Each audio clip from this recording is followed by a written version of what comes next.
strand, så hele stranden var fyldt til rand. Der var saftevand i alle farver, macho mænd og læbrelav.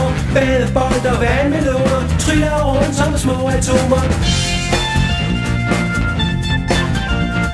Glade børn i sommervarmen giver den gas og hele armen. Sille kommer først med hovedet under, kan lave lige lækkert nummer. Men pludselig holder alle børnene inde, at Pelle får øje på en kæmpe finde. Det var bare en lille hammerhaj, den vil gerne lege lidt med dig.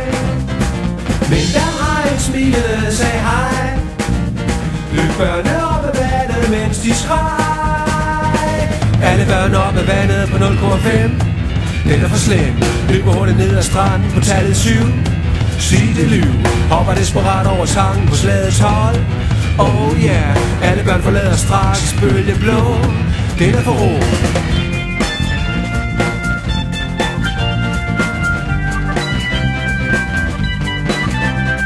Så kom der en kvindelig havbiolog. Hun kunne tale med dyrene, kan du tro. Det viste sig, at hajen han hed Per. Han vil bare lege lidt med jer. Alle børn tilbage i vandet på 0,5. Den er for nem, løber hurtigt ned ad stranden på tallet 7. Sig det lyv, hopper desperat over tangen på slagets hold. Oh yeah, springer hold, spring tilbage i bølgen blå. Nu er du ro.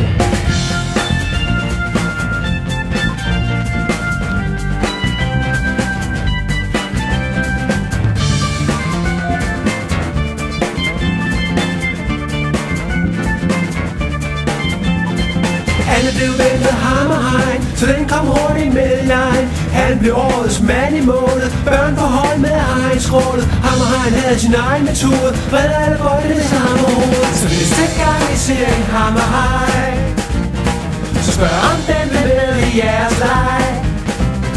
For hammerhegn er god til badebold, så længe vandet ikke er blevet for koldt.